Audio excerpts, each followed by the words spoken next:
आगे प्रोफेसर माधव हाड़ा सर आ गए हैं, मैं उनको प्रणाम करता हूँ। धन्यवाद हिमांशु जी, बहुत-बहुत धन्यवाद। जी, जी। माता सुंदरी कॉलेज और डॉक्टर हरि सिंह और केंद्रीय विश्वविद्यालय की ओर से आयोजित इस कार्यक्रम में संकाय संवर्धन कार्यक्रम में आपका बहुत-बहुत धन्यवाद। प्रोफेसर सर, आनंद प्रकाश जी का धन्यवाद। नेक्स्ट सत्र के वक्ता हमारे बीच में है डॉक्टर माधव हाड़ा जी। डॉक्टर पल्लव इस सत्र का संचालन करेंगे। मैं डॉक्टर पल्लव हिंदू महाविद्यालय दिल्ली यूनिवर्सिटी के अंदर है, उसमें वरिष्ठ फैकल्टी मेंबर हैं।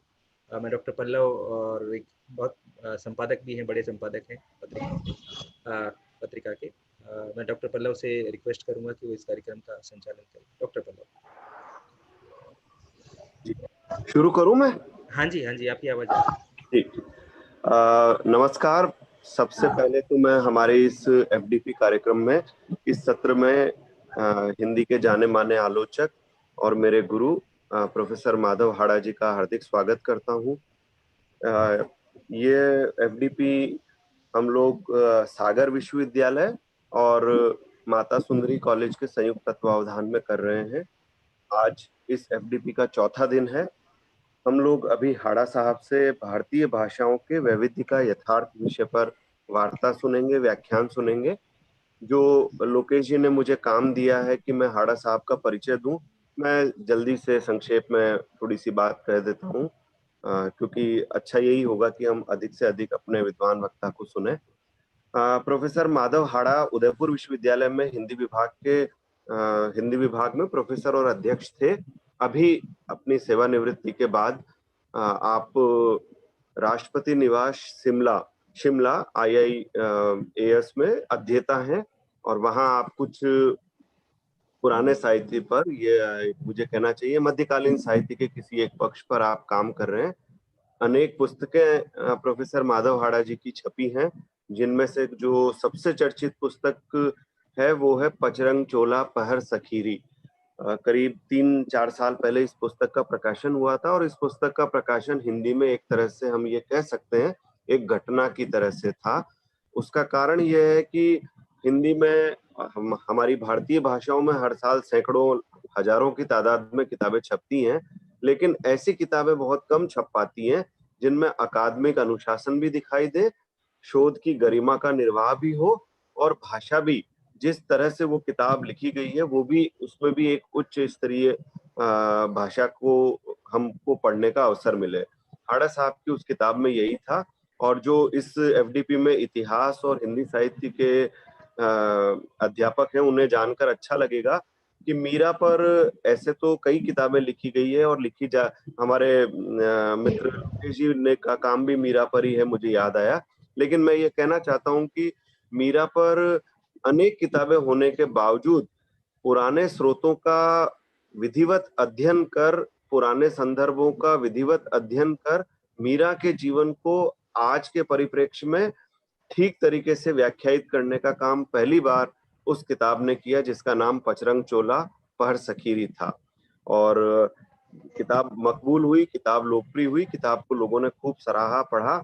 और आप सबको ये भी बताते हुए मुझे अच्छा लग रहा है कि अभी यानी कि 2020 के सितंबर में उस किताब के अंग्रेजी प्रकाशन आ जाने का भी, मतलब अंग्रेजी अनुवाद तो कभी का हो गया था, लेकिन छपकर आ जाने की घोषणा भी वाणी प्रकाशन ने कर दी है।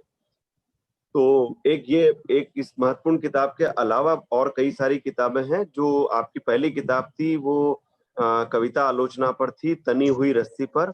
इसके बाद दूसरी किताब भी कविता का पूरा दृश्य कविता आलोचना पर ही थी।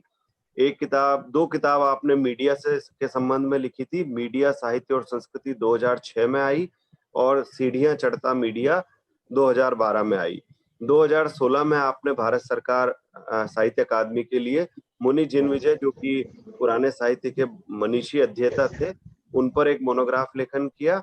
और 2019 नहीं क्षमा कीजिएगा 18 में आपकी दो किताबें और आई, जो मीरा 2017 में मीरा रचना संचयन साहित्य अकादमी से ही, और कथेतर विधाओं पर एक आलोचना की किताब भी 2017 में आई। कुछ और किताबों का आपने संपादन किया है। भारत सरकार का भारतेंदु हरिश्चंद्र पुरस्कार आपको 2012 में और राजस्थान साहित्य अकादमी का प्रतिष्ठित आलोचना का देवराज उपाध्याय पुरस्कार आपको 1919 में दिया जा चुका है। उसके अलावा भी आपको कई और पुरस्कार सम्मान मिले हैं। साहित्य अकादमी की साधारण परिषद और हिंदी परामर्शदात्री समिति के सदस्य भी आप रह चुके हैं। और जैसा कि मैंने शुरू में बताया था कि अभी अभी आप इन दिनों शिमला में अध्येता के तौर पर काम कर रहे हैं, सक्रिय हैं वहाँ। तो मैं प्रोफेसर माधव हाड़ा जी का स्वागत करता हूँ हमारे इस एफडीपी में, और उम्मीद करता हूँ कि हम सबको आपसे एक बहुत अच्छा व्याख्यान सुनने को मिलेगा जो हमारे ज्ञान में इजाफा करेगा। और मैं फिर से दोहरा देता हूँ, जो विषय है आपका भारतीय भाषाओं के वैविध्य का यथार्थ। आपका स्वागत है सर। आप सभी का स्वागत और अभिनंदन। खास तौर पर कार्यक्रम के संयोजक डॉक्टर लोकेश गुप्ता जी का और उनकी टीम का मैं हृदय से कृतज्ञ हूँ कि उन्होंने इस तरह आप सबसे रूबरू होने का मौका दिया। मुझे लगता है कि शिक्षा नीति 2020 और उसमें भाषाओं की मौजूदगी को लेकर आप सब अच्छी तरह से अवगत हैं। मुझे लगता है अब तक आपको बहुत सारी बातें बता दी गई होगी कि नीति में क्या प्रस्ताव है और उनको किस तरह से लागू किया जाएगा, और भारतीय भाषाओं का जो वैविध्य है उसको समेटने का उसमें किस तरह से प्रावधान किए गए हैं। हिंदी की उसमें क्या स्थिति है, संस्कृत की उसमें क्या स्थिति है, शेष भारतीय भाषाओं की उसमें क्या स्थिति है। इस संबंध में मुझे लगता है अधिकांश बातें आप कर चुके हैं। मैं थोड़ा इस शिक्षा नीति को समझने के लिए जो भारतीय भाषाओं का वैविध्य है वो जिस तरह से प्रचारित है और जिस तरह से वो है वो आपके सामने रखना चाहता हूं। मुझे लगता है एक और बात जो मैं आरंभ में कहना चाहता हूं कि मैं बार बार इस व्याख्यान में जॉर्ज ग्रियर्सन का उल्लेख करूंगा, और आप सभी मुझे ध्यान है कि उनसे थोड़ा बहुत परिचय आपका होगा। उनकी मनीषा, उनके योगदान पर कोई संदेह नहीं किया जाना चाहिए। वे अद्भुत प्रतिभा के व्यक्ति थे, श्रम भी उन्होंने बहुत किया। उनके दो काम खास तौर पर मुझे लगता है तुलसीदास और विद्यापति पर हिंदी में सोचने समझने की शुरुआत भी उनसे होती है। Vernacular literature of Hindustan Hindi साहित्य का आधार ग्रंथ है, और लिंग्विस्टिक सर्वे ऑफ इंडिया उनका सबसे महत्वपूर्ण और उल्लेखनीय काम है। उनकी मंशा पर संदेह मैं भी नहीं कर रहा, लेकिन मुझे लगता है भारतीय भाषाओं के वर्तमान परिदृश्य को समझने के लिए जॉर्ज ग्रियर्सन को स्मरण किए बिना उनकी दृष्टि, उनके संस्कार, उनकी रुचि को समझे बिना भारतीय भाषाओं को समझना बहुत मुश्किल काम है। उसका कारण ये है कि भारतीय भाषाओं के विभाजन और वर्गीकरण का जो समझ हमारे मन और मस्तिष्क में है वो जॉर्ज ग्रियर्सन की देन। और एक बात ध्यान रखिए, जॉर्ज ग्रियर्सन विदेशी थे। जॉर्ज ग्रियर्सन से पहले भी भारतीय भाषाओं पर बातें हुई बहुत सारी। मैं स्क्रीन शेयर करने की कोशिश करता हूं यदि संभव हो तो। आप अगर परमिशन दे दीजिए संगीता जी। मुझे परमिशन दें। परमिशन दे दीजिए। हो गया।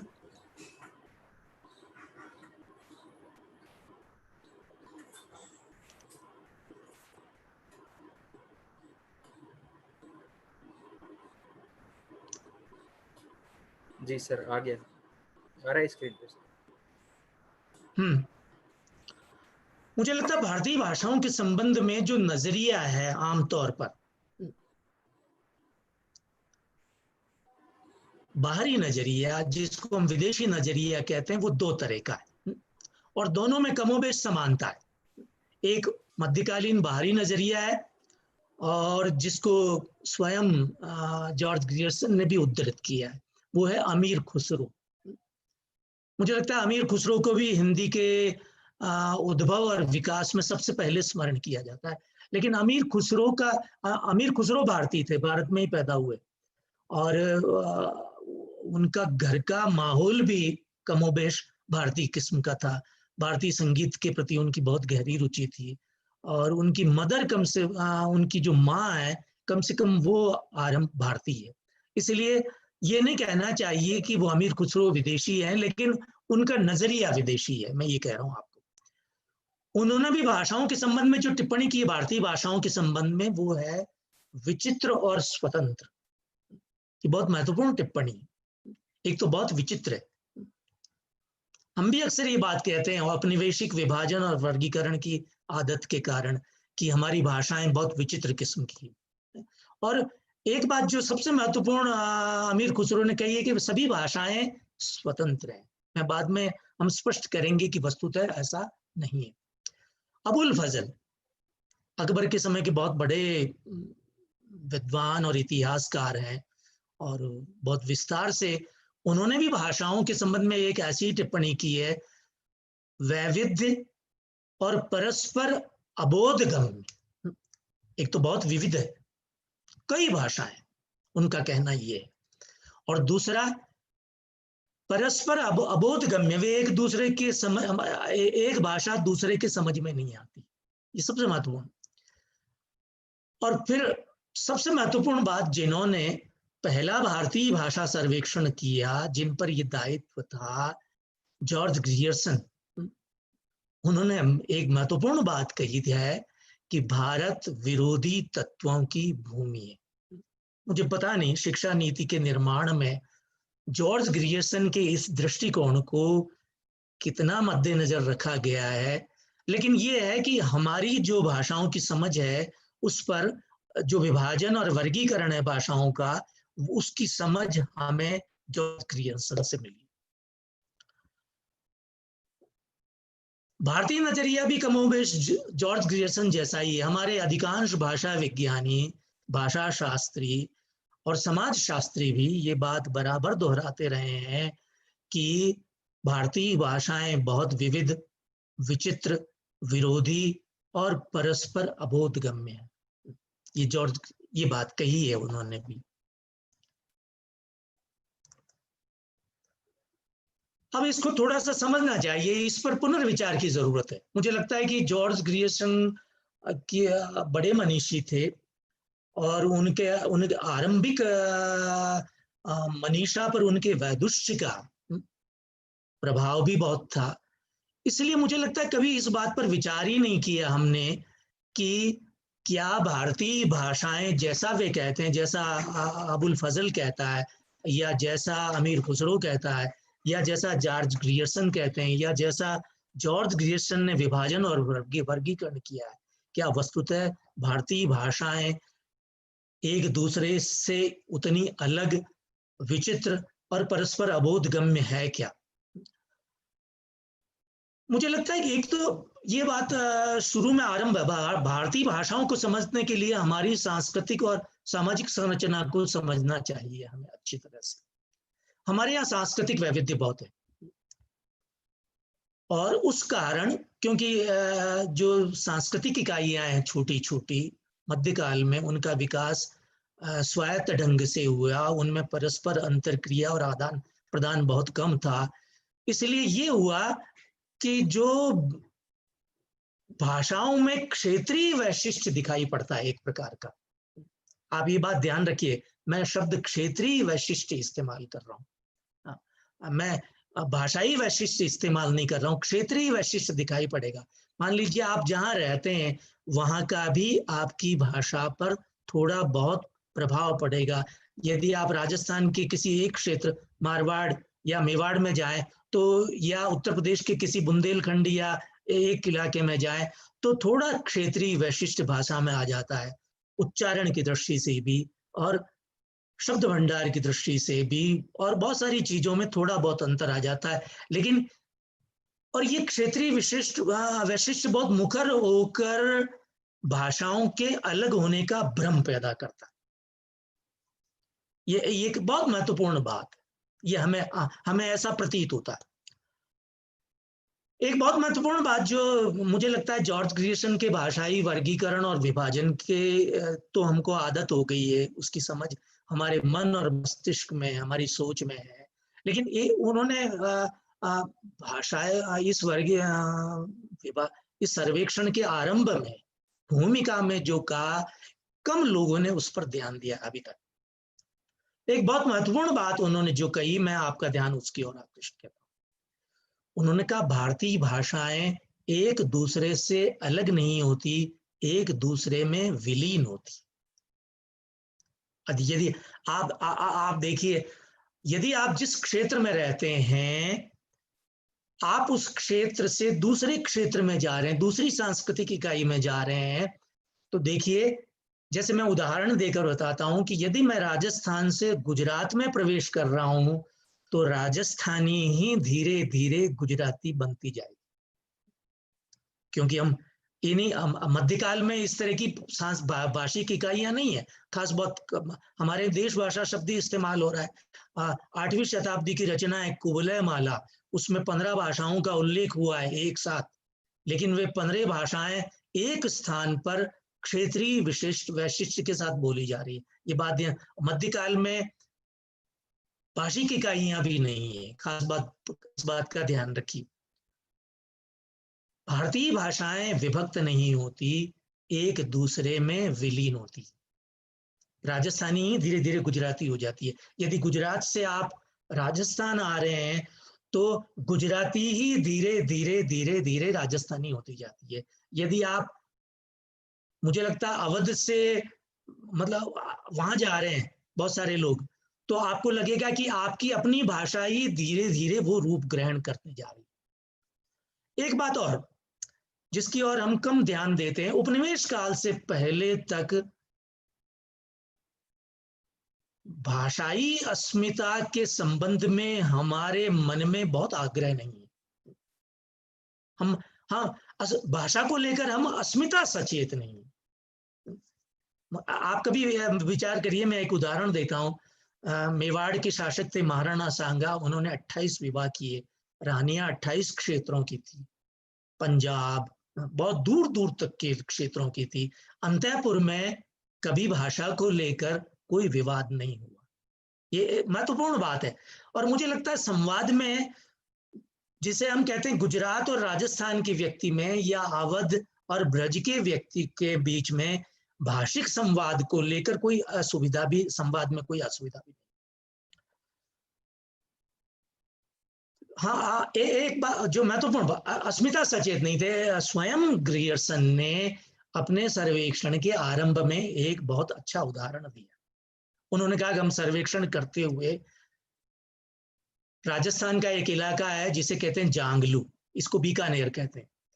हम जांगलू क्षेत्र में गए, एक भाषा का नाम था जांगलू। हम पूछते रहे कि भाई जांगलू भाषा कौन सी है, तो उन्होंने कहा नहीं, हमारी भाषा जांगलू नहीं है। फिर हम आगे बढ़े, फिर हमने पूछा कि जांगलू भाषा कौन सी है, उन्होंने भी कहा नहीं है। फिर हम आगे बढ़े, उन्होंने भी कहा नहीं है। और अंततः ग्रियर्सन कहते हैं कि हम ऐसे क्षेत्र में पहुंच गए जो निर्जन था। मतलब भाषाओं के नामकरण का आग्रह भी, खासतौर पर बोलियों के नामकरण का आग्रह भी ग्रियर्सन की देन है। उससे उपनिवेश काल से पहले तक हमारे यहाँ भाषाओं के नामकरण की प्रथा भी उतनी नहीं थी। भाषाओं को लेकर भारतीय समाज अस्मिता सचेत भी नहीं था। भारतीय भाषाएं एक दूसरे में विलीन होती है, लेकिन एक बाधा है। जैसे यदि कोई पहाड़ है, भौगोलिक बाधा है। यदि भाषा परिवार ही बदल रहा है, लेकिन वर्षों के सहभाव के कारण, सदियों के सहभाव के कारण दक्षिण भारतीय भाषाओं के साथ भी उनके निकट की दूसरी भाषाओं का सह संबंध बन गया। जैसे कोंकणी के बारे में कहते हैं कि वो कन्नड़ और मराठी का मिश्रण है। मुझे लगता है जॉर्ज ग्रियर्सन से पहले के लोगों को तो ये समझ ही नहीं थी कि ये भाषा अलग, भाषा संस्कृत अलग, दक्षिण भारतीय भाषाएं अलग परिवार की। वे बहुत सारे जो औपनिवेशिक विद्वान थे, उन्होंने तो बहुत सारी भाषाओं की व्युत्पत्ति ही संस्कृत से मानी।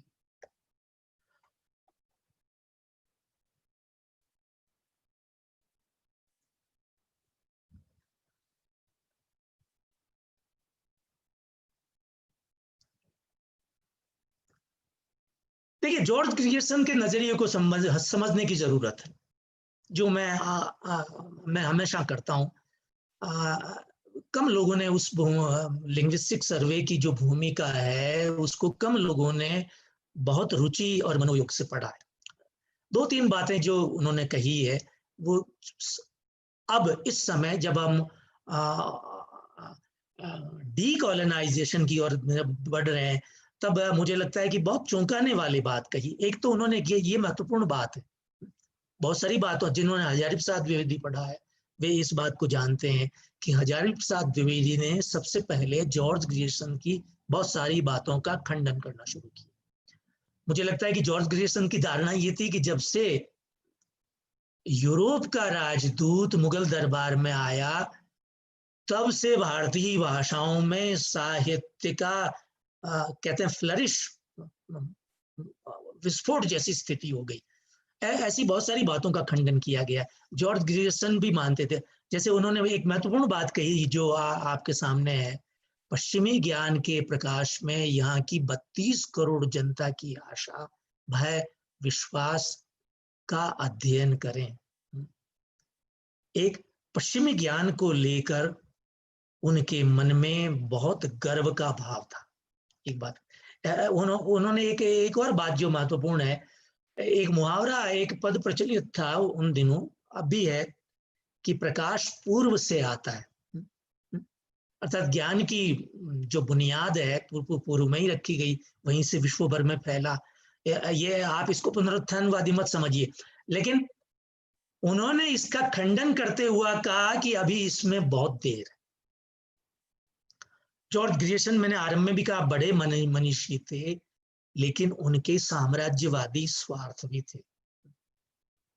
सभी बड़े, मुझे लगता है अमर्त्य सेन ने इनका एक अच्छा वर्गीकरण किया। सब लोग एक जैसे नहीं थे, लेकिन बहुत सारे लोगों के अपने निहित, इस भाषा विज्ञान, इस भाषा सर्वेक्षण के पीछे भी मुझे लगता है कि उनके निहित साम्राज्यवादी निहित स्वार्थ थे। यदि आप इस बात पर अच्छी ध्यान दें कि यदि जॉर्ज ग्रियर्सन ने भाषाओं का वर्गीकरण और विभाजन नहीं किया होता, भाषाओं का वर्गीकरण और विभाजन के साथ उनका नामकरण नहीं किया होता, और बाद में उसी आधार पर प्रांतीय पुनर्गठन नहीं होता, तो हम जिन समस्याओं से इन दिनों रूबरू हैं वे नहीं होते। एक दूसरी बात, भाषाओं का उनका अनुभव और संस्कार यूरोपीय था, ये भी बात समझिए।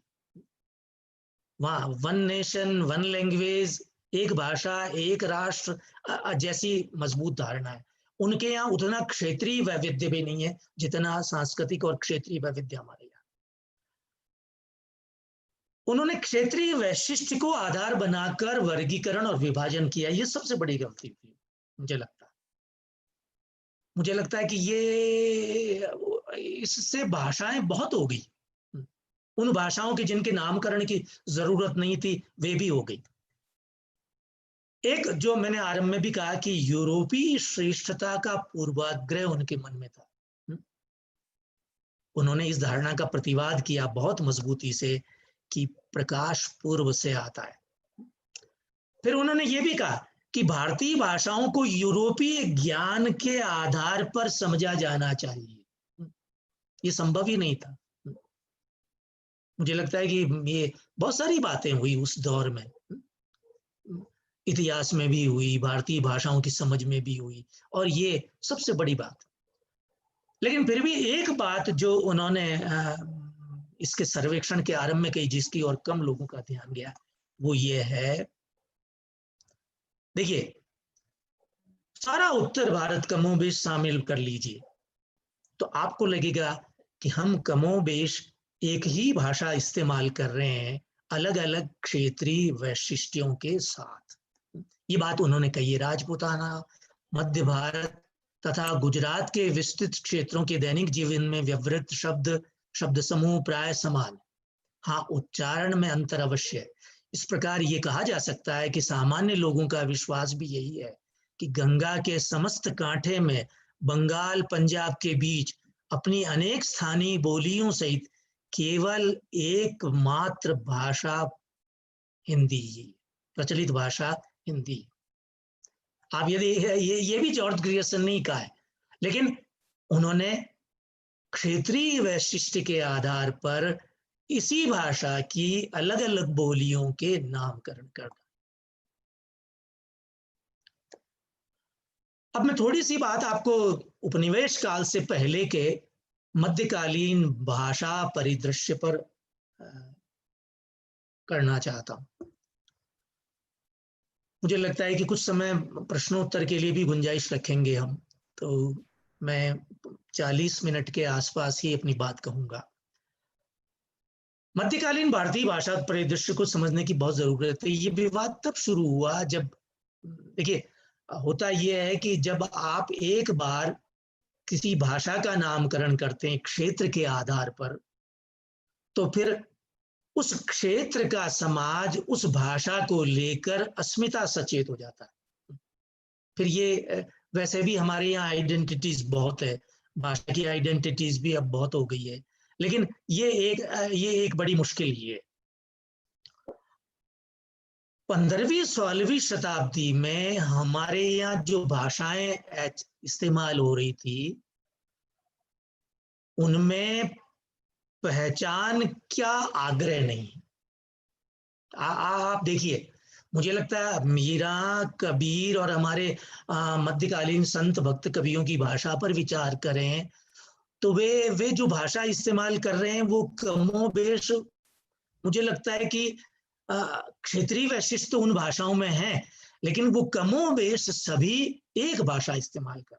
आप आश्चर्य करेंगे, अब आप देखेंगे इस समय तो मीरा गुजराती में भी है, मीरा ब्रज में भी है, मीरा अवधी में भी है, मीरा राजस्थानी में तो है ही, इन सभी भाषाओं में। इसका कारण है, दरअसल मीरा 15वीं-16वीं शताब्दी में जो भाषा इस्तेमाल कर रही थी वो अपभ्रंश के बाद विकसित देश भाषा थी, और उस समय इन भाषाओं को पहचान का, इन भाषाओं को किसी नामकरण में रखने की जरूरत भी नहीं थी, और इस रखने के प्रति हमारा समाज सचेत भी नहीं था। तो उस समय ये बात कभी नहीं आ। मीरा ने सभी क्षेत्रों में विहार भी किया, वो रही भी, जैसे मीरा गुजरात में भी रही, ब्रज में भी रही, राजस्थान में भी रही, अलग अलग क्षेत्रों में भी रही, लेकिन भाषा वो एक ही इस्तेमाल कर रही है। लेकिन जैसे जैसे समाज नाम उपनिवेश काल के बाद अस्मिता सचेत होता गया, भाषाओं की पहचानें अलग होती गई, वैसे वैसे उसकी कविता को ब्रज में, राजस्थानी में और गुजराती में ढालने के आग्रह होते रहे। जैसे मैं एक अच्छा उदाहरण देता हूँ, आप राजस्थानी और गुजराती की, बल्कि मैं जो कह रहा हूँ ये संज्ञाएं नहीं देनी चाहिए। एक रचना है कानड़ दे प्रबंध। उपनिवेश काल से बाद इस बात पर बहस चली, जैसे ही भाषाओं के नामकरण हुए, जैसे ही भाषाओं की संज्ञा दी गई, बहस चली कि ये रचना राजस्थानी की है या गुजराती। कानड़ दे प्रबंध भी कमोबेश 15वीं-16वीं शताब्दी की रचना, लेकिन इसकी मुश्किल भी यही है कि इसमें भी वो भाषा इस्तेमाल नहीं हो रहा। मुझे लगता है हमें अपनी प्राचीन और मध्यकालीन कविता को आज की भाषाओं पहचानों में नहीं देखना चाहिए। आज की भाषाई पहचान है जॉर्ज ग्रियर्सन की देन। वो जॉर्ज ग्रियर्सन ने सबसे पहले शुरुआत की। देखिए, जो बातें कही मैंने, मतलब मुझे लगता है कि कुछ बातें ऐसी है जो तत्काल स्वीकार्य नहीं होगी। कुछ लोगों को इस बात पर तत्काल भरोसा भी नहीं होगा।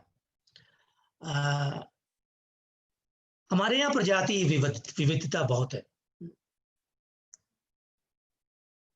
और भाषाई वैविध्य भी बहुत है, अब तो कम से कम। लेकिन मुझे लगता है कि इस वैविध्य को यदि हम, जिसे कहते हैं इनसाइडर, अंदरूनी नजरिए से देखें, भारतीय नजरिए से देखें, तो नतीजे प्रचारित से अलग प्रकार के आएंगे। इस बात को खास तो मतलब समझा जाना चाहिए कि आप एक भारतीय नजरिए से एक इनसाइडर की हैसियत से इन भाषाओं को समझने की कोशिश कीजिए, इनके वैविध्य को समझने की कोशिश कीजिए। मुझे लगता है कि जैसे आजकल भोजपुरी को मान्यता देने का आग्रह बढ़ा है, अनुसूची में शामिल करने का आग्रह बढ़ा है, तो इस बात पर विचार अच्छी तरह से किया जाना चाहिए कि क्या भारतीय भाषाएं उतनी अवध है, अवधि ही अंततः भोजपुरी में बदलती है धीरे धीरे। जैसे आप फैजाबाद क्रॉस करेंगे, मुझे लगता है भाषा का चरित्र थोड़ा थोड़ा बदलता जाएगा, लेकिन भाषा एक ही है। अधिकांश भारतीय भाषाओं, आप दक्षिण भारत को छोड़ दीजिए थोड़ी देर के लिए, और मैंने कहा कि दक्षिण भारत में भी स्थितियां उतनी खराब नहीं है। दक्षिण भारत में भी मुझे लगता है कि दक्षिण भारतीय भाषाएं भी उत्तर भारतीय भाषाओं के साथ निरंतर संवाद में, सदियों से संवाद में। इसलिए जैसे मराठी के साथ संवाद में, गुजराती के साथ संवाद में, तो उनमें भी आदान प्रदान और अंतरक्रिया बढ़ी। अधिकांश उत्तर भारतीय भाषाओं का उद्गम एक है। मुझे लगता है कि केवल क्षेत्रीय वैशिष्ट्य के कारण जो होता है, सब आप मुझे लगता है भारत में जहां जाएंगे थोड़ी सी दूर पर, हमारे यहाँ कहते हैं 12 कोस पर बोली बदलती है लेकिन भाषा नहीं बदलती। ये क्षेत्रीय, मुझे लगता है कि अब ये जो क्षेत्रीय रूप है ये धीरे धीरे मुखर और प्रमुख होते जा रहे हैं, ये हमें सोचना चाहिए।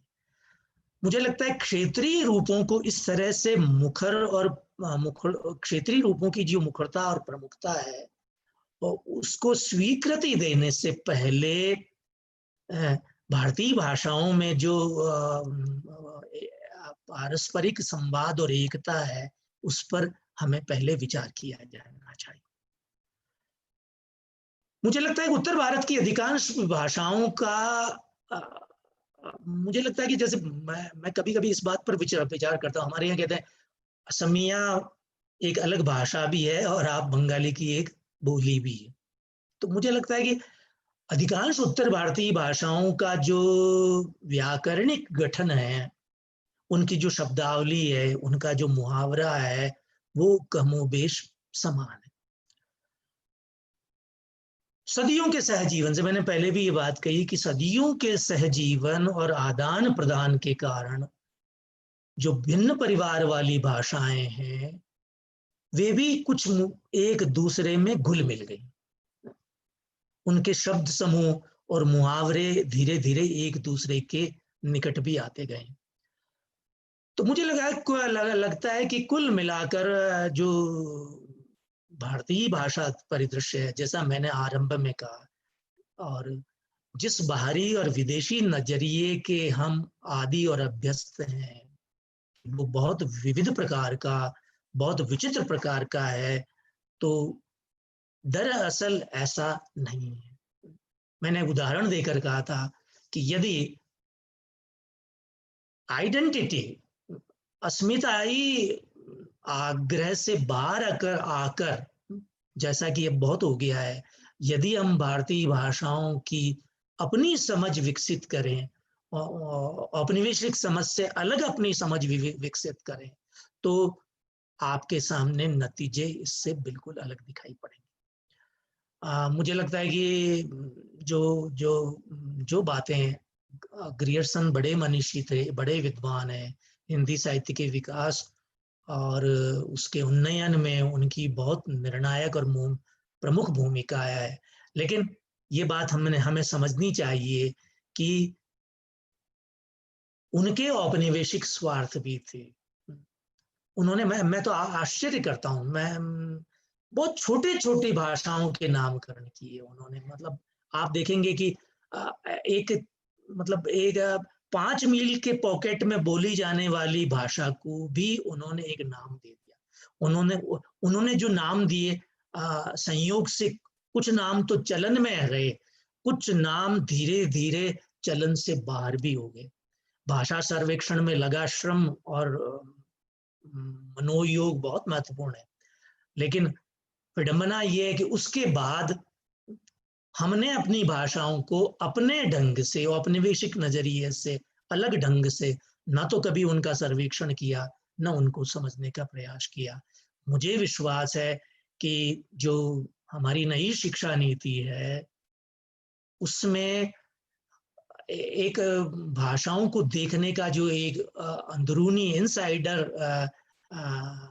दृष्टिकोण होता है वो होना चाहिए और उनको उसी तरह समझा भी जाना चाहिए। मुझे लगता है कुछ बातें मुझे संभागी मित्रों के लिए छोड़नी चाहिए और उनसे अगर कोई जिज्ञासा हो तो उस पर बात करनी चाहिए। मैं हृदय से कृतज्ञ हूँ प्रोफेसर डॉक्टर लोकेश कुमार जी का और आप सब मित्रों का कि आपने मुझे बहुत ध्यानपूर्वक सुना। डॉक्टर पल्लव जी,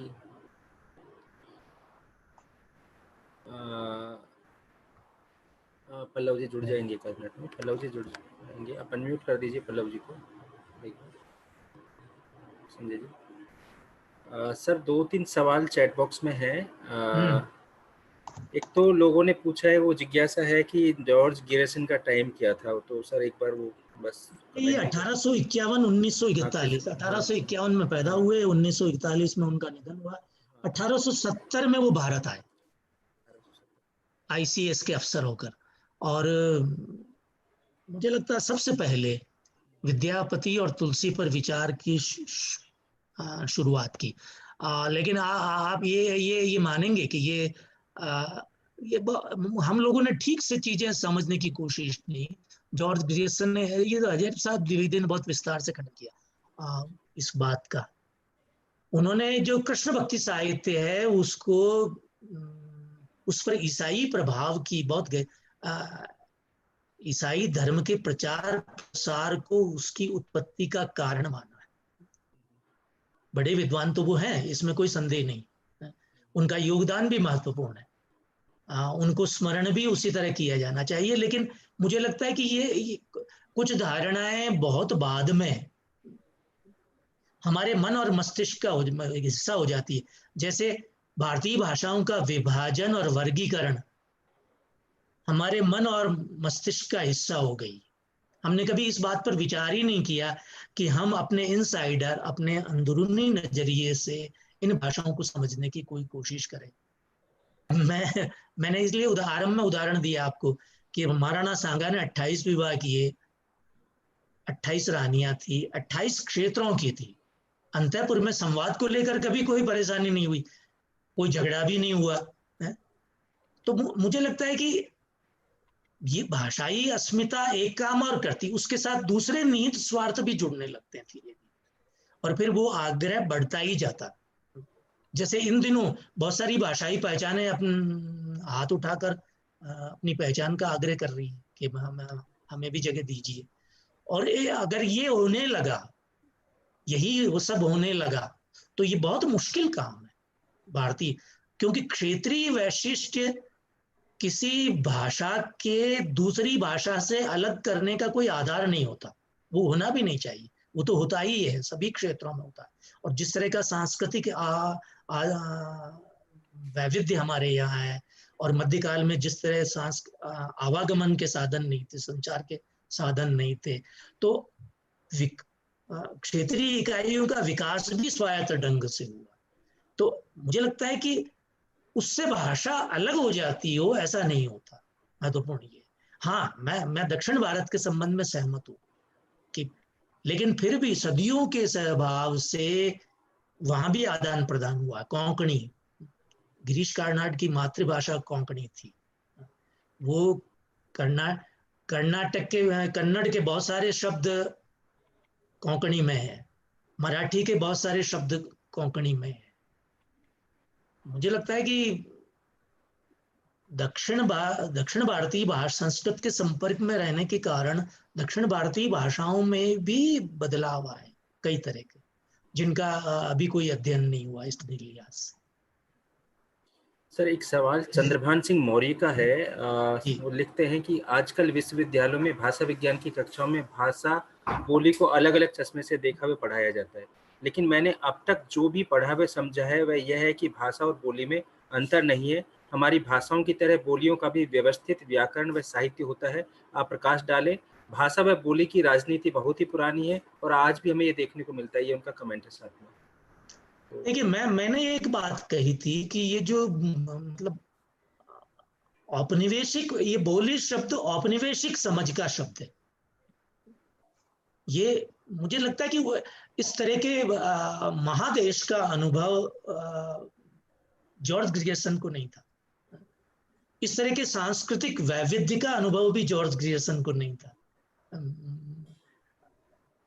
भाषा, आप भाषा को जब बोली से अलग करते हैं तो बहुत मुश्किल काम होता है। आप ये जो वर्गीकरण हुआ ना, बहुत मुश्किल काम है। ये मैं इसीलिए कह रहा हूं कि आप किसी भाषा को या किसी क्षेत्र विशेष की भाषा को बोली कहने से पहले उस पर विचार कीजिए। लोगों में ये आग्रह नहीं है, ये जॉर्ज ग्रियर्सन का आग्रह है। मैंने उदाहरण दिया आपको एक अच्छा उसका जांगलू का। जांगलू बीकानेर वाले इलाके को कहते हैं। लोग अपनी भाषा को जांगलू नहीं कह रहे हैं, आप कह रहे हैं कि ये जांगलू है। मुझे लगता है कि अस्मिताई आग्रह बहुत सारी मुश्किलें पैदा करता है। एक बात तो ये जो आपने कही, मुझे इस बात पर पुनर्विचार की जरूरत है कि हम बोली और भाषा में, देखिए शास्त्र निर्माण तो हो जाता है, भाषा विज्ञान में भी शास्त्र निर्माण हो जाएगा। अधिकांश चीजें हमने उपनिवेश काल से ली है, औपनिवेशिक बौद्धिक समझ से ली है, इसलिए बोली और भाषा में आप अंतर भी कर देंगे। लेकिन बोली का नामकरण मुश्किल पैदा करता है। कभी कभी बहुत मुश्किल हो जाती है उससे। उसका अलग व्याकरण नहीं होता, उसका अलग शब्द संसार नहीं होता, कुछ क्षेत्रीय वैशिष्ट्य ही होता है उसमें। जो मुझे लगता है कि जिस तरह से भाषा विज्ञान पढ़ाया जाता है कक्षाओं में, खास तौर पर हिंदी भाषा का उद्भव और विकास पढ़ाया जाता है, उसकी जो पूरी संरचना पढ़ाई जाती है, उस पर भी पुनर्विचार की जरूरत है। मैं जैसे मैं ये कहूंगा, जैसे मैं गुजरात और राजस्थान मध्यकाल में दो सांस्कृतिक इकाइयां नहीं, उत्तर प्रदेश और राजस्थान ब्रज मध्यकाल में तीन सांस्कृतिक इकाइयां नहीं है। अब भी ये बहुत विडंबनापूर्ण प्रांतों का पुनर्गठन जॉर्ज ग्रियर्सन के भाषा वर्गीकरण और विभाजन के आधार पर हुआ। इससे दुर्भाग्यपूर्ण कुछ नहीं हो सकता। राजस्थानी की बहुत सारी रचनाएं अब भी गुजराती में है, गुजराती और राजस्थानी कमोबेश एक है। इवन मराठी, यहाँ तक कि मराठी और गुजराती, मराठी और राजस्थानी, जिसको जूनी मराठी और जूनी गुजराती और जूनी राजस्थानी कहते हैं, उसको भी वो भी कमोबेश एक भाषा है। आपने दूसरा सवाल क्या पूछा था इन्होंने? भाषा बोली की राजनीति, वो कमेंट है उनका, भाषा व बोली की राजनीति। मुझे नहीं लगता कि राजनीति पर बात की जानी चाहिए, भाषा और बोली की राजनीति। मैंने ये बात कही थी कि अस्मिता के साथ बहुत सारे निहित स्वार्थ जुड़े होते हैं, धीरे धीरे डेवलप भी होने लगते हैं। भाषाई अस्मिताओं के भी बहुत सारे निहित स्वार्थ हैं। ये ऐसा नहीं है कि वो शुद्ध। मैं आपको एक उदाहरण देता हूँ। भारत की बहुत सारी ऐसी भाषाएं, क्षेत्र हैं, मैं नाम नहीं लूंगा, खासतौर पर बहुत संवेदनशील मामला है ये, जहाँ के लोग द्विभाषी है ना। हिंदी वहां की मातृभाषा है, अब कम से कम आप इसको समझिए। बहुत सारे क्षेत्र ऐसे हैं भारत के, लेकिन अब आपका आग्रह ये है कि यहाँ की भाषा को आप मान्यता दें, उसमें आधारभूत शिक्षा दी जाए, और मुझे लगता है कुछ हद तक ये स्वीकार्य भी हो जाएगा, क्योंकि सारे जो मनोवैज्ञानिक है वो मानते हैं कि आधारभूत शिक्षा मातृभाषा में ही दी जानी चाहिए। मैं और मेरी पत्नी, हम दोनों राजस्थान के लिए हैं, लेकिन हम दोनों अब हिंदी में ही बातचीत करते हैं, और आप में से भी अधिकांश लोग घरों में हिंदी का ही प्रयोग करते होंगे। मेरी पत्नी जिस बोली में बात करती है और मैं जिस बोली में बात करता हूँ उसमें क्षेत्रीय वैशिष्ट है थोड़ा सा। तो अब ये बहुत संवेदनशील सवाल है, भाषा और बोली के साथ जुड़े हुए। अस्मिता का सवाल ही भारत में सीधा राजनीति से जुड़ा हुआ सवाल है। इस बात पर बहुत गंभीरता से विचार करना। लेकिन हाँ, हम स्वभाव से भारतीय समाज भाषा को लेकर अस्मिता सचेत समाज अब तक नहीं था, मध्यकाल में भी नहीं था, कभी नहीं था, ये अब हुआ। सर एक सवाल डॉक्टर जयशंकर सिंह का है, वो कह रहे हैं कि इतनी विविधता में क्या कोई भारतीय भाषा लिंक भाषा हो सकती है क्या? देखिए वो तो हो गई है, लिंक भाषा तो हो गई ना हिंदी। लिंक भाषा लगभग कमोबेश मतलब आपके और मेरे चाहने से नहीं हुई, सरकार के चाहने से भी नहीं हुई, लेकिन उसने धीरे धीरे एक संपर्क भाषा का रूप तो पूरे देश में बना लिया। आप भी दक्षिण भारत में जाएं तो आपको संवाद में कोई असुविधा नहीं है। तो एक बात जिसकी ओर कम ध्यान दिया गया है, उत्तर भारत के प्रवासियों का एक बहुत बड़ा समूह दक्षिण भारत में है, पूरे के पूरे उपनगर उनसे बने हुए हैं और वे सब अपना संवाद हिंदी में करते हैं। व्यापारिक तबका है, दुकानों पर बातचीत हिंदी में होती है। इसलिए ये धारणा ही मुझे लगता है कि एक समय ये कुछ लोगों का प्रयास ये था कि लिंक लैंग्वेज का एक और अच्छी बात केंद्रीय साहित्य अकादमी ने की है, वो की है, ये एक विडंबनापूर्ण निर्णय लिया गया था कि लिंक भाषा अंग्रेजी होगी, कन्नड़ से पहले अंग्रेजी में अनुवाद होगा, अंग्रेजी से फिर हिंदी में अनुवाद होगा। लेकिन पॉलिसी के तहत, नीति के तहत ये तय किया गया कि लिंक लैंग्वेज भारतीय भाषा ही होगी। यदि कन्नड़ से आपको अनुवाद करना है तो कोई कन्नड़ विद्वान जो हिंदी जानता वही कर पाएगा। अब ये हो गया, तय हो गया। पहले ये भूमिका अंग्रेजी की थी। तो आप, मुझे लगता है कि धीरे धीरे दक्षिण भारत में, उत्तर पूर्व में और उत्तर भारत में मुझे लगता है कि ये लिंक लैंग्वेज की हैसियत हिंदी को मिल गई है धीरे धीरे, इसको मान लेना चाहिए। और मुझे लगता है कि इसमें मीडिया की भी बड़ी भूमिका है, सिनेमा की भी बड़ी भूमिका है और सोशल मीडिया की भी, इलेक्ट्रॉनिक मीडिया की भी, इन सब की बड़ी भूमिका है। और अब ये प्रक्रिया वापस पीछे होगी ऐसी गुंजाइश बहुत कम है। और नई शिक्षा नीति में एक खास बात जो की गई है कि कम से कम ये बात तो मान ली गई है कि हमारी भारतीय भाषाओं की आपसी कोई लड़ाई नहीं है, हमारी लड़ाई तो अंग्रेजी के वर्चस्व से है। और ये एक अच्छा निर्णय है जिसका स्वागत किया जाना चाहिए।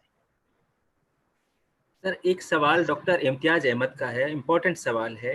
वो लिखते हैं कि अगर जॉर्ज ग्रियर्सन का मिशनरी नजरिया रहा भी होगा तो रेट्रोस्पेक्टिव जाकर कैसे उनके कथन को बदला जा सकता है? एक, हम केवल उनका एनालिसिस कर सकते हैं, उससे बदल नहीं सकते। दूसरी बात यह है कि हमारे पास पूर्व में कोई क्रिटिसिज्म के टूल्स नहीं थे, हमने यूरोपीय मेथड को ही अपनाकर यहाँ तक पहुंचे हैं। ये उनका कमेंट भी साथ में। देखिए ये मेरा मानना, मैंने भी ये नहीं कहा कि आप उनकी धारणाएं बदल दें, वो तो हैं,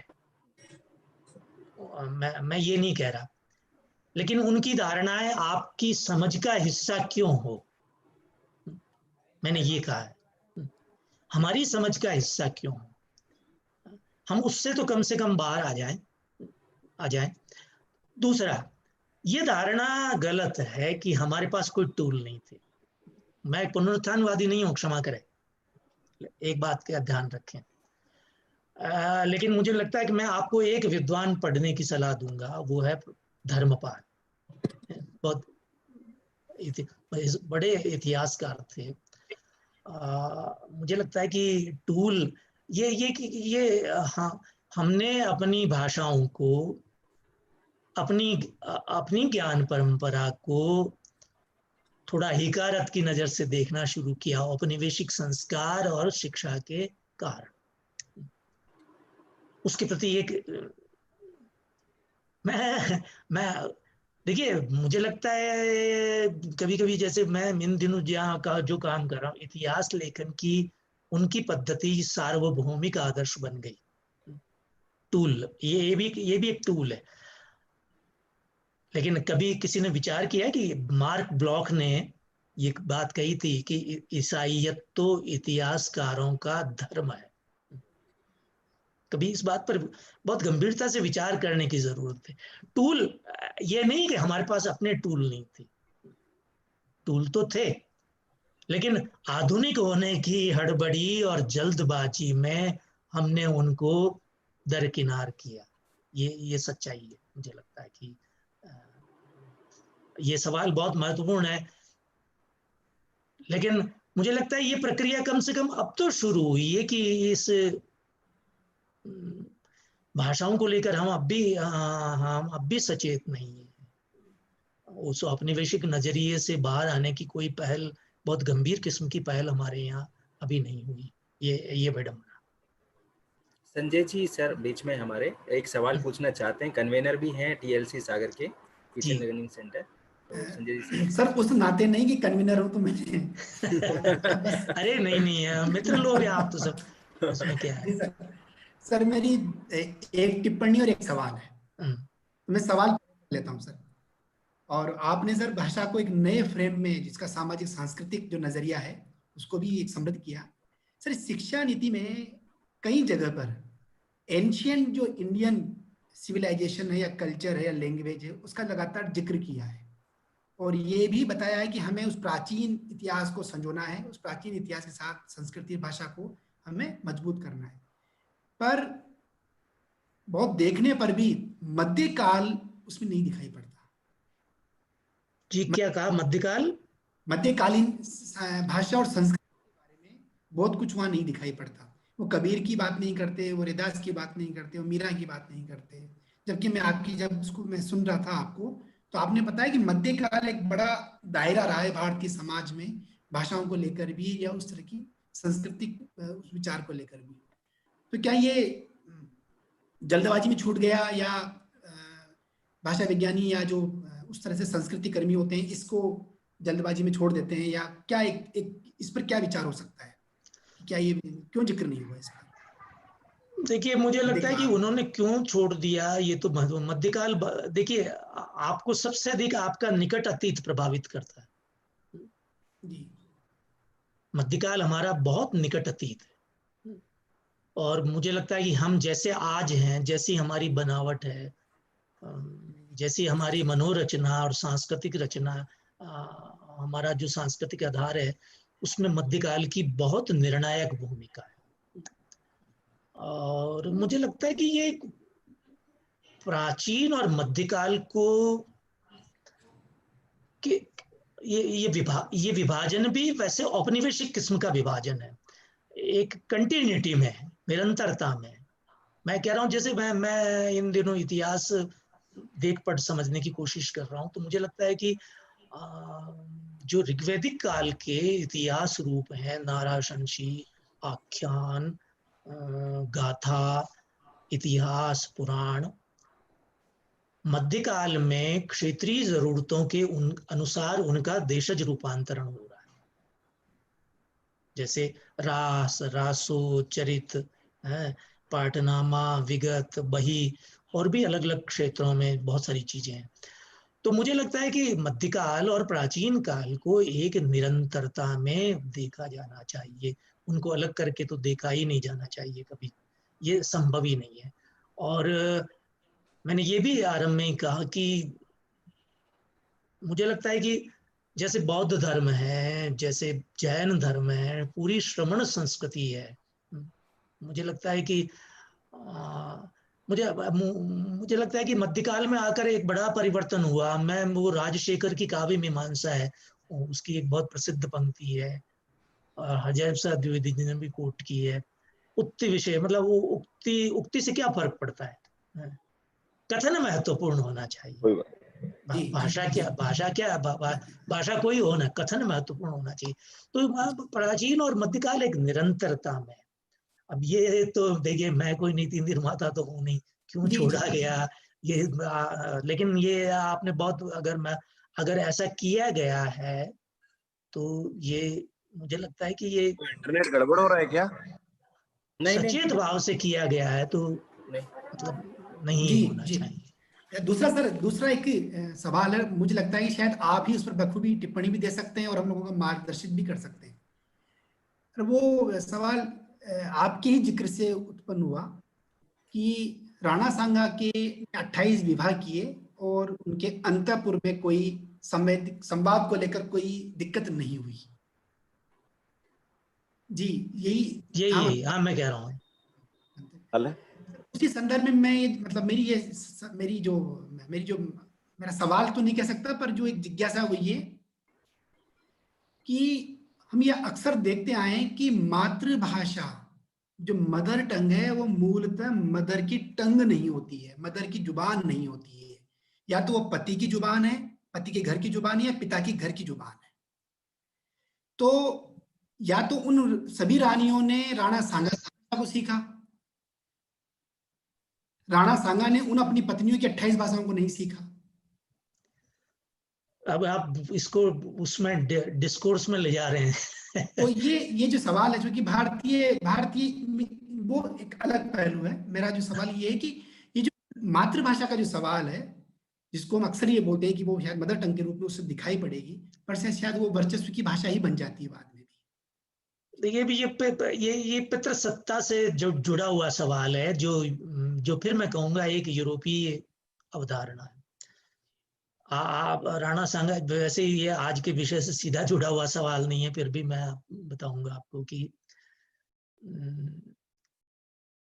अगर राणा सांगा से किसी रानी ने विवाह किया है और वो राणा सांगा सिसोदिया थे, और यदि वो राठौड़ है तो आजीवन उसको राठौड़ ही कहा जाता था। एक बात ध्यान रखिए, उसकी पहचान राठौड़ नाम से ही कभी उसको सिसोदिया में नहीं बदला जाता था।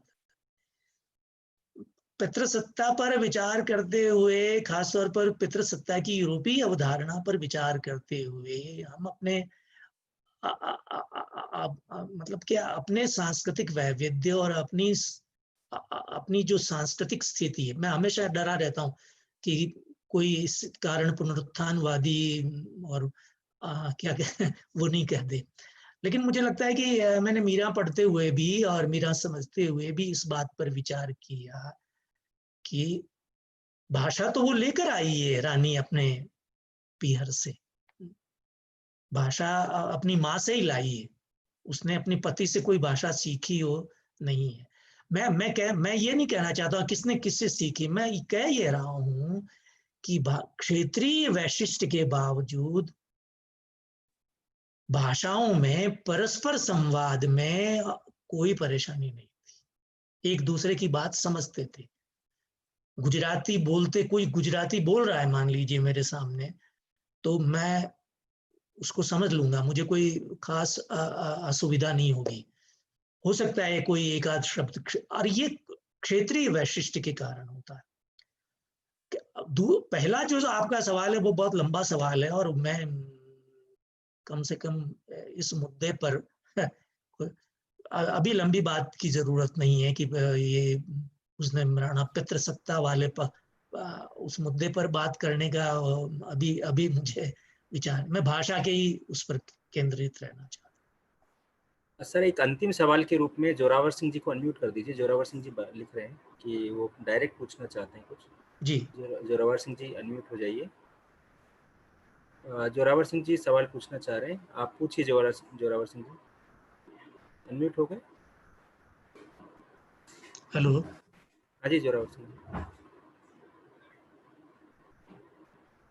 आप अनम्यूट है, आप बात कर सकते हैं। जोरावर सिंह जी नमस्ते सर। नमस्ते नमस्ते सर एक थोड़ी सी चिंता है और बड़ी संवेदनशील है। जैसा आपने कहा कि भारतीय भाषाओं को एक अपनी दृष्टि से देखना चाहिए कि उनमें परस्पर काफी संबंध है। जैसा अभी हम देख पा रहे हैं कि लगभग अब आगे पीढ़ी ऐसी हो गई है कि प्रायः हिंदी एक संवाद भाषा, एक संचार भाषा के रूप में आ गई है। उसके बाद जब ये नई शिक्षा नीति पुनः क्षेत्रीय भाषाओं और मातृभाषा में शिक्षण और उनके संवर्धन की बात करती है, तो कहीं हम पुनः उस विवाद की ओर तो नहीं बढ़ रहे हैं कि फिर अलग अलग भाषाएं और अलग अलग एक जो एकात्मता बढ़नी चाहिए थी उससे हम पुनः विभेद की ओर तो नहीं बढ़ रहे हैं? ये बड़ा संवेदनशील सा प्रश्न है, पता नहीं मुझे पूछना चाहिए था या नहीं। नहीं, मैं भी आपकी चिंता से सहमत हूँ, इसमें कोई बात नहीं। ये सचमुच ही बहुत मुझे लगता है कि हमें अपनी मातृभाषाओं को प्रोत्साहित तो करना चाहिए, लेकिन ये देखना चाहिए कि अब इस समय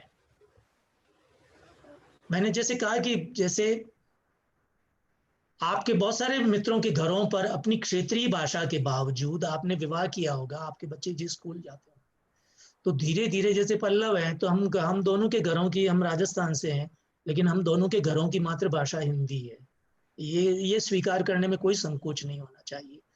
तो अब फिर आपकी चिंता बिल्कुल वाजिब चिंता है और मैं भी उससे बहुत सहमत हूँ।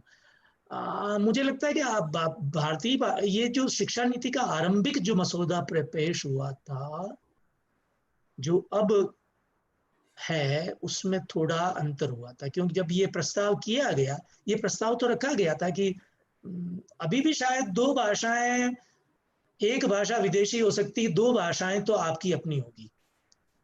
तो थोड़ा मुश्किल तो है, लेकिन देखिए मुझे ये जो दुनिया के सारे मनोवैज्ञानिक हैं वो मानते हैं कि आधारभूत शिक्षा मातृभाषा में होना चाहिए। लेकिन अब आपको ये है कि आपकी मातृभाषा कौन सी है। उत्तर भारत के अधिकांश घरों की मातृभाषा अब कमोबेश हिंदी। सर मैंने गुस्ताखी की बीच में कि मैंने पल्लव को बाईपास कर सवाल पूछ लिए। ये प्रोटोकॉल में था कि पल्लव ही सवाल पूछेंगे और मैं माइक फिर पल्लव को पुनः लौटाता हूँ एक छोटी सी टिप्पणी के साथ कि जो काम लगभग ग्रियर्सन ने किया, ऐसी एक किताब और भी है गारसा दतासी की, ला लिटरेचर एंडो हिंदुस्तानी। हम इसको हिंदी के पहले इतिहास के रूप में जानते हैं और जिस संवेदना के साथ हमने अभी जॉर्ज ग्रियर्सन को समझने की कोशिश की, लगभग हमें उसी संवेदना के साथ गारसा दतासी को भी समझने की कोशिश करनी चाहिए। तब कहीं एक औपनिवेशिक मानसिकता का समाज, जो औपनिवेशिक समाज जो बना या बनाया गया, या उन लोगों ने जो कार्य किया हम लोगों पर, ये जो डिवाइडेड भारत में के टुकड़े टुकड़े या कहें भारत को अलग अलग करने, खंड खंड करने की, विभाजित करने की, भाषा के आधार पर, संवेदना के आधार पर, जाति धर्म के आधार पर, तो ये दो किताबें, एक किताब सर ने बताई और एक किताब हम अपनी ओर से रख रहे हैं। दो किताबें बहुत महत्वपूर्ण हैं और सबको एक बार पढ़नी चाहिए। ओवर टू पल्लव जी। मुझे लगता है कि हम हिंदी साहित्य के इतिहास लेखन की परंपरा गिनाते हैं ना अपने विद्यार्थियों को, तब हम उनका उल्लेख तो करते हैं लेकिन उनके गुण दोषों का विवेचन नहीं करते कि उससे नुकसान और फायदा कितना हुआ। हम हजारी प्रसाद द्विवेदी को पढ़ते हैं, हजारी प्रसाद द्विवेदी पहले व्यक्ति है जो, देखिए ये राष्ट्र निर्माण की जो प्रक्रिया है, जब उसकी शुरुआत हुई तो ये अमर्त्य सेन ने भी कहा एक बात कि विदेशियों को उद्धृत करने का बड़ा उत्साह होता था कि देखिए हमारे संबंध में उन्होंने क्या कहा। कभी हमने उनके औपनिवेशिक स्वार्थ, आप मंशा पर संदेह नहीं करिए, उनके संस्कार और आप मुझे उनका संस्कार तो है ना, श्रेष्ठता का भाव, प्रजातीय श्रेष्ठता का भाव तो उनके मन में है। आपको अर्ध सभ्य तो वो मान के चल रहे हैं। तो ये गारसा दतासी को भी मुझे लगता है उसको इन इतिहासों को, जॉर्ज ग्रियर्सन, गारसा दतासी, और बाद में भी मुझे लगता है कि और हमारे यहाँ साहित्य में तो कम हुआ, लेकिन ये इतिहास में सबसे अधिक हुआ। बहुत सारे लोग हैं जिनको इस निगाह से नहीं पढ़ा गया। ये बात आपकी सही है, पढ़ा जाना चाहिए इस निगाह से। पल्लव जी आप कंटिन्यू करें। आप वीडियो ऑन कर लीजिए। तो बस अब आभार व्यक्त करना है जी।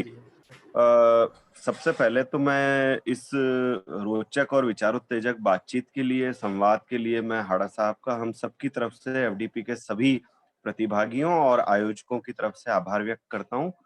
और मैं एक बात ये भी कहना चाहता हूँ कि देखिए, मुझे लगता है कि हमें भी अपनी दृष्टि का इसी तरह से विकास करना चाहिए कि पश्चिम से या यूरोप की अध्ययन पद्धतियों से नहीं, मुझे ये कहना चाहिए कि पश्चिम के अध्ययन निष्कर्षों से पूरी तरह से प्रभावित हुए बिना हम कम से कम ये तो करें कि उनकी अनुशासनबद्धता को सीखते हुए अपने अध्ययन को भी वैसा उस स्तर तक ले जाने की कोशिश करें। मतलब आखिर आज 100 साल 150 साल निकल गए, फिर भी हमें गार्सद तासी या ग्रियर्सन के भाषा वैज्ञानिक सर्वेक्षण का मोहताज होना पड़ता है, या हम उसके मोहताज हैं। ठीक है, ये बात है कि देश काल परिस्थिति में उनका महत्व हमेशा बना रहेगा, लेकिन ये भी तो सवाल है कि हमने, यानी कि आजाद हिंदुस्तान ने, स्वतंत्र भारत के हम नागरिकों ने, अध्येताओं ने, अध्यापकों ने क्या उस स्तर का कोई काम करने की कोशिश की? तो ये एक सवाल तो हमारे सामने हमेशा खड़ा रहेगा और ये चुनौती के रूप में खड़ा रहेगा। हमको इसका मुकाबला करना चाहिए। और मुझे लगता है आज हाड़ा साहब का जो व्याख्यान है वो इस चुनौती की तरफ हम सबका ध्यान ले जाने वाला है। हम सबके मन में ये बात पैदा करने वाला है कि यूरोपीय पद्धतियों को जानकर, समझकर और उनके प्रति बगैर कोई दुर्भावना रखे हुए अगर उनसे हम कुछ सीख सकते हैं तो सीखने की भावना रखते हुए, उनसे सीखने की इच्छा रखते हुए हम अपनी बात खुद अपनी भाषा में अपनी देश काल परिस्थिति के अनुसार सीखें, बताना सीखें, वो सबसे बड़ी उपलब्धि थी। तो मैं इस फिर रोचक उत्तेजक व्याख्यान के लिए प्रोफेसर माधव हाड़ा साहब का आभार व्यक्त करता हूँ। सागर विश्वविद्यालय और माता सुंदरी कॉलेज के संयुक्त तत्वावधान में हो रहे इस एफडीपी के चौथे दिन के इस दूसरे आयोजन में आपने हम सबको मुझे ये कहना चाहिए कि और पढ़ने और काम करने की तरफ हमको ललायित होने का मैं कह सकता हूँ कि यह हमारे अंदर एक जिज्ञासा पैदा करने का काम आपके व्याख्यान ने किया है।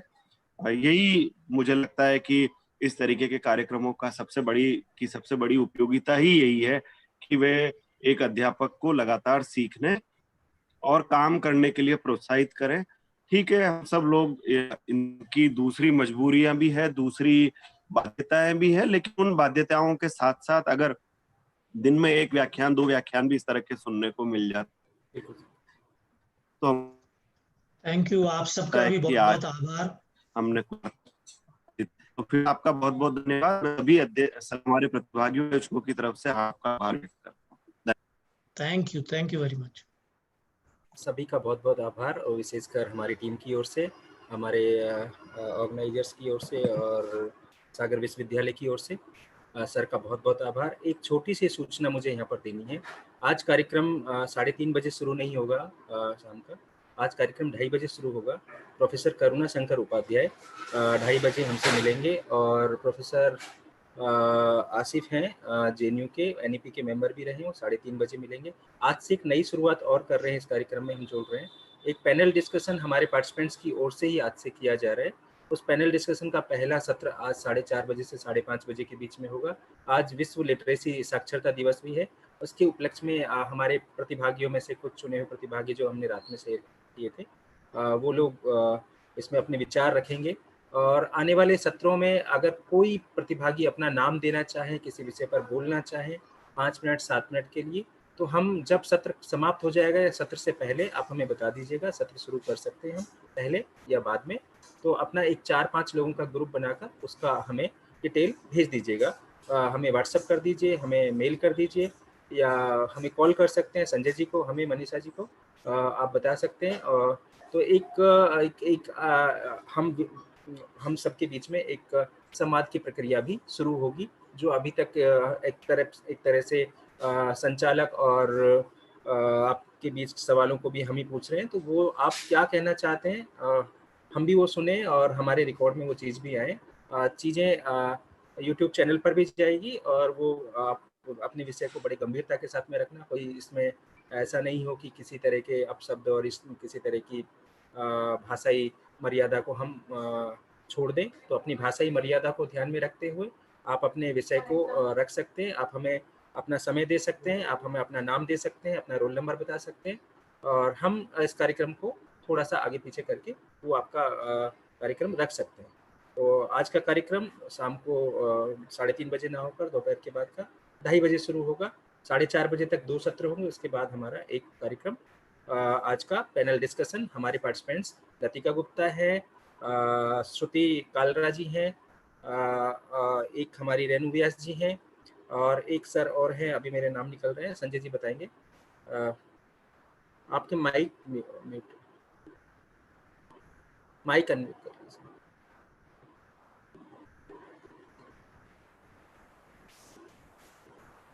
डॉक्टर इम्तियाज अहमद और डॉक्टर अजय कुमार चौबे। हाँ, डॉक्टर इम्तियाज अहमद उर्दू डिपार्टमेंट दिल्ली विश्वविद्यालय से हैं, और अजय कुमार चौबे जी हैं। तो आप सब आज जुड़े रहिए, महत्वपूर्ण दिन है।